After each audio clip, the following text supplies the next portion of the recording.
Well, this is an unfortunate story, and if there's excessive shaking, please forgive me. This thing was heavy. I brought it from work all the way home by hand. Well, okay, not really. Obviously, you take a bus and you get it back, but everything else was done by hand. It will have its own video, but right now I want to discuss something. This machine was the unfortunate victim of an accident on the way home. It never would have happened if people, the natives would actually listen to you and ask for something. I guess that's too much to ask for. Try and not get too angry with them on video, because that's not really the point. I asked if I could have some help, somebody come pick it up from work, and the answer was no, because we're all busy with what, I don't know.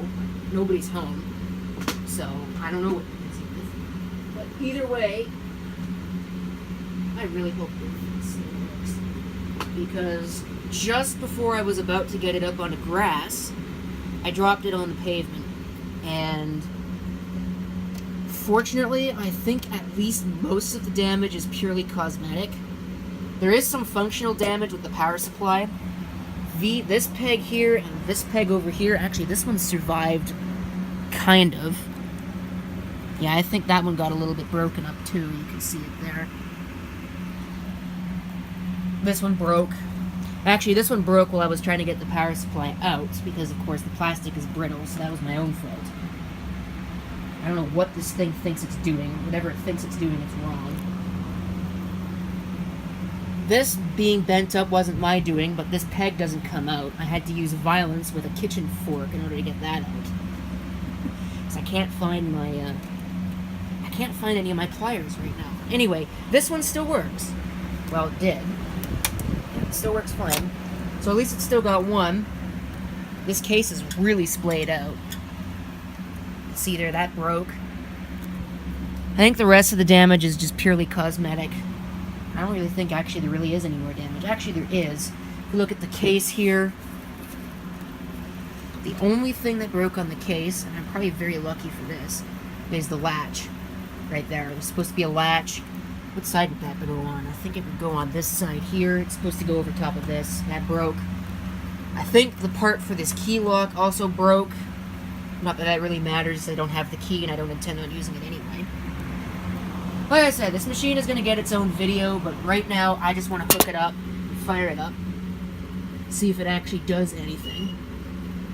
So turn on the UPS for that. I'm going to have to find my cable for the KVM switch. I don't really know how this next even gets to be this anyway. It doesn't really make any sense. So, hook it up. Where's the VGA? There it is. This does have VGA and PS2. It's a 486. Like I said, it'll get its own video. When, I don't know. Probably right after I'm done doing this and a couple other things that I need to get done. So, make sure it's off. It is. Put in power. And when I plug it into the wall, it doesn't explode. I have to set the KVM switch, which might not work because I don't have anything on. I believe that's the input I want. Turn it on. It still comes on.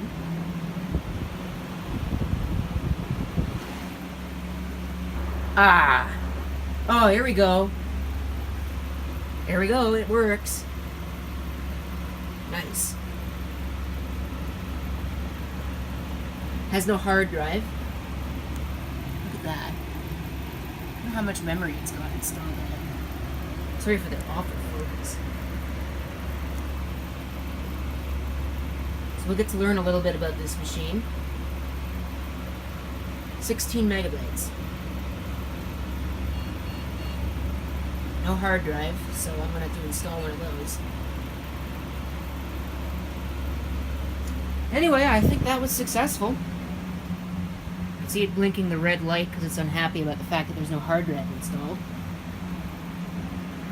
So, you know what? Let me go get a hard drive, and we'll see if that kicks it back into life. Well, after a fashion, I have a hard drive here now. It's just a 1.6 gigabyte drive. I had to it was set to slave originally, so I had to change that to master. So I pulled the jumper out, and it fell out of my hands, and went right down inside that crack between the power supply and the drive cage. What an ingrate. Yeah, that's about how my luck's been going. That did give me the opportunity, though, to sort of demutilate this. I mean, it's not perfect. It never will be. But at least this peg works. So, anyway, fire it up again. Hard drive comes on. Machine begins to post. 486DX266, so that is right. Nobody has upgraded it.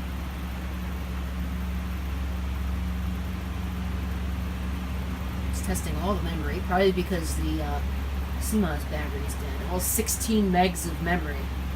I remember when that was a lot. Of course, I remember when 640K was a lot. I wasn't around back in the day when that would have been, you know, the best thing ever, but I remember when it seemed like a lot to me. Well, the hard drive is installed. It's not happy about it. I think I'm going to have to look that up. Well, the video's over because I have just realized that this thing requires a boot floppy to get into the BIOS. I don't have that boot floppy. The chances that it still exists at work are pretty much zero. You're going to have a look at some other things here. Memory modules are not matched at all. I see one original HP module. I see a couple Toshiba. Actually, those are also original to the machine. I believe both of those are. They have 2 chips at the back as well. Not sure about these ones. One of them has an HP sticker on it. There's some dip switches there. Presumably the CPU is under that heatsink. I remember when a CPU didn't need a cooling fan. I'm not sure what that is on that interposer board there, but this does have a 486DX266 CPU in it. And you can see the EISA slots with an EISA card in it. I'll show you what that goes to in a second, but you can probably guess it's some kind of data acquisition hardware. There's the battery. Should probably remove that. I don't know what those are. I think those are zip sockets. ZIF? I think those are zip sockets for expanding the video memory. Speaking of video, I'm not really sure what kind of video chip this uses, although it would probably be that one under there. Of course, I can't read it. I have to pull this whole cage assembly out in order to look at it, and I really don't want to do that. It's got 5 slots. Yeah, that's 5. Of course, you can use regular ISA cards in there. That's what this is. It's just an ISA card. I believe that's actually the BIOS chip right there, or at least the CMOS. There's that bank of dip switches there, and you got some information about what they do. I probably should pull this out and have a look at that other bank of dip switches on the other side, but I think this might actually even be riveted in, so that might not work too well. Anyway, that's pretty much it for the video until I can manage to get my hands on the boot floppy, which hopefully I can. But I'm not really going to keep my hopes up. This thing's probably just a doorstop at this point. It'd be a pretty attractive doorstop if this didn't break off. There's the serial number and information there. Here's what the front looks like.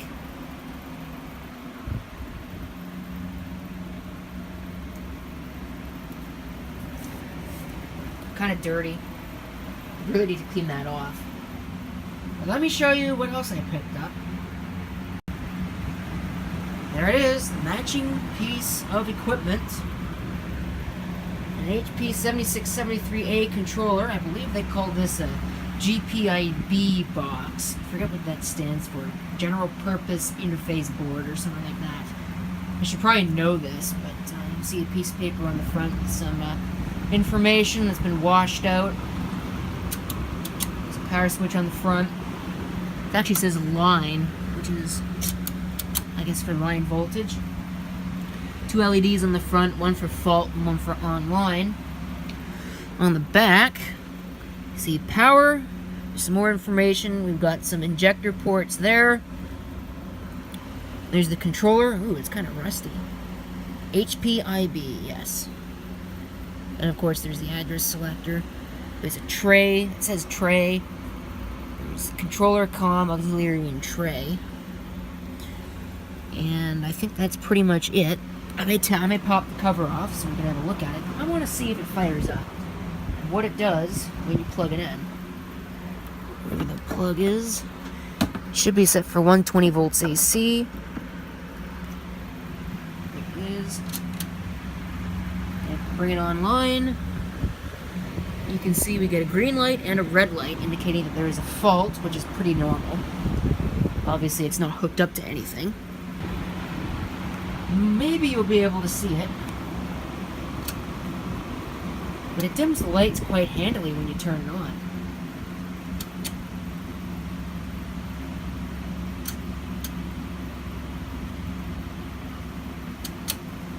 Anyway, let's pop the cover. So there we get the chance to see it. Now don't do like I do and leave this thing plugged in while the case cover's off. Look at the size of these capacitors. Sprague Powerlytics. What are these? Does it say how many, I don't know. I don't see any, anything that would be a microfarad rating on it. 85 degrees rated part. Oh, 10,000 microfarad, 75 volt DC. Apparently I'm blind. I imagine they're both like that. Yeah. 10,000 microfarad, 75 volt DC. There's a smaller one. There's some rectifiers and all that. I hope that's not a selenium rectifier in that box there. Probably not. Probably something else. There's a fuse. There, of course, is the power switch. Let's fire it up. Of course, you don't really see much because there's no fan or anything. Probably should not touch the chassis while that's turned on, just in case it's hot. Red light comes on this board briefly.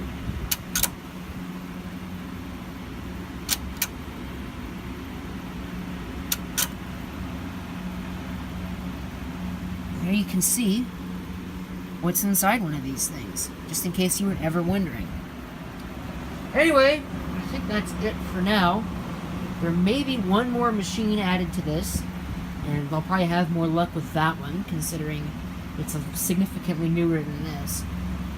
We'll have to revisit this one in the future if I happen to find the floppy diskette that I need in order to set the system settings.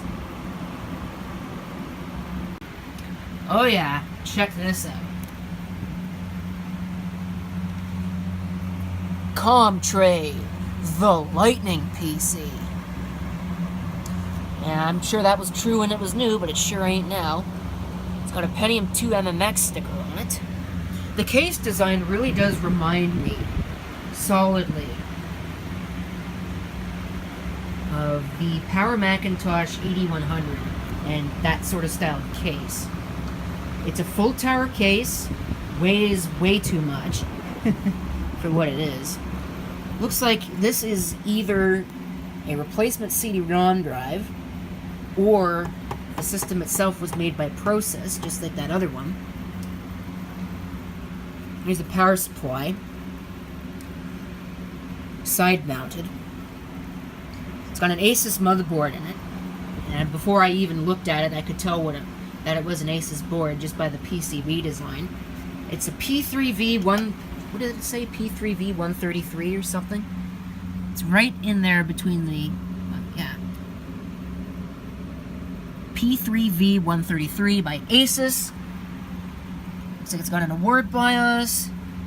I find it funny someone pulled the AGP video card and replaced it with an ISA one. I wonder, what is that? It's got a BT chip on it. VGA 1024.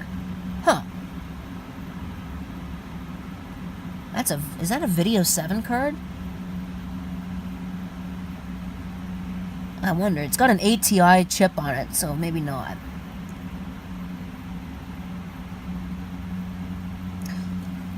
Oh, I thought that said 7. It was cut off. I'm looking at the chips here. One of them says even, one of them says odd. It's probably an ATI card of some kind. Behind that is another one of those GPIB cards, same one that was in that HP Vectra. Looks like there's some rust going on in the case. Not surprising. This thing probably hasn't been used since like $16.99. I wonder if we could figure out what kind of clock speed this is without actually turning the system on.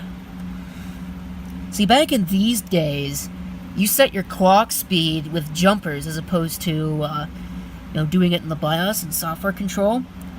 So you could do some rad overclocking without actually even having to touch software. Now, where is the jumper pack? I see a chart for it, but I want to know where the jumper set for that is. Oh, is it right there? Yeah, I see FS0, FS1, FS2, FS3. I don't know which set is 1, because I can't read the rest of the writing on the board. And it doesn't even mark which one's 1. That's kind of stupid. Leave it to ASUS to do something like that. I had a sneeze. There's a lot of dust in this system. So according to that chart, which I also can't read, the first one's 1 2 1 2 1 2 2 3.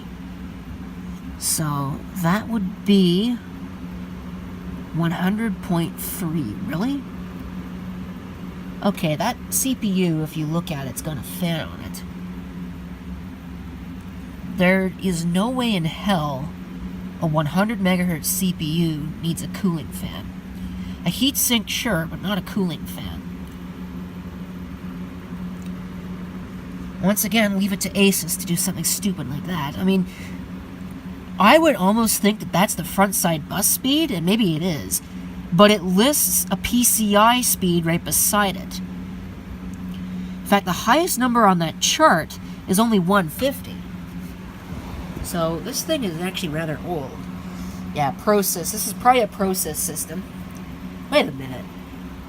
I just noticed that now. AMD Duron, 800 megahertz. Huh. So that makes this a little bit less interesting than being a Duron. I'm not a big fan of Durons. I almost wonder if this thing's even going to work with all the rust that's all over it. There's a plug in the bottom there that I just saw. I'm not sure what it goes to, or what it once went to. Probably onboard sound, if I had to guess. Anyway, let's cable it up, power it up. Now, I didn't even show you the back. I'm such a jerk, eh? Somebody took it upon themselves to label all of these things. So you can see what cards were installed where. There obviously used to be an AGP video card. They removed that. There also used to be a sound card where the EISA video card is now. That would have been a nice thing to have. SMC. That's an SMC, looks like SMC Ethernet card. 10100 only. No big deal, really. Looks like that card on the bottom there says modem, which is interesting, because that's definitely a GPIO card. EMI shield? Patent pending? I don't know. I'm pretty sure that's a GPIB card, though. I mean, it's the same, maybe it is a modem. No, probably not. I don't think a hardware modem would have that little circuitry on it, and I don't believe, I've never seen one. An EISA Win modem? They probably made them, but I've never seen one. Where's my power cord? Oh, it's stuck underneath this case shell. This is the one thing I gotta knock about this case, is I hate cases that have those shell-style covers. I don't like them. Alright, let's watch the sparks fly on this one. That didn't explode. Comes on. Damn, the fan in there is bad. It posts. Wow. Maybe. That posts. Pentium 3 650. Wait a minute. Pentium 3? I said Pentium 2 on the front. Oh, I guess that would make it a little bit more of a... Oh, what's the word? A little bit more of a lightning PC, being a Pentium 3. So yeah, this thing's been hot rodded. I wonder why that says Duron on it then. I guess maybe they pilfered the fan off of something. Man, it sounds like crap. It's an award medallion by us, an Energy Star Ally. I wonder if that's flashable. Something tells me it's not. I wonder if that is a flashable ROM. And if it is, if there's a BIOS update. Okay, let's enter setup. See what kind of setup we got. Unless it just totally ignored me. Okay, so I just pulled those cards out of the system and it made no improvement. We're still at the blinking cursor of doom. So I was thinking that it had to be this EISA VGA card, and I was going to go look through my stash when I saw the front panel of the computer. Something's wrong here. That light's on. You can't really see it. The camera light's defeating it. But, that light is not supposed to be on solid, so somebody probably hooked that up wrong, or it's dead. One of the two. So, let me pull the plug on that, and we'll see if we get any improvement. Alright. Bring it back up. Man, that sounds terrible, that fan. It still locks up. Ugh, Asus board. Junk. I hate Asus motherboards, and if you're wondering why, well, this is the reason why. Looks like I am going to have to try a better video card anyway. So finally, after spending countless, actually almost an hour, running around swearing looking for my freaking Voodoo card, my 3DFX Voodoo 3, which is right there, it's installed. I'd forgotten that I'd put it in the ProSys case. I just noticed that card's probably not installed over there. Oh well, it's going to come out anyway. But, finally found it, and now we are into system setup. Look at that. Awesome. Okay. So, now what I'm going to do is I'm going to cable up all that stuff, and we'll try it again and see what happens.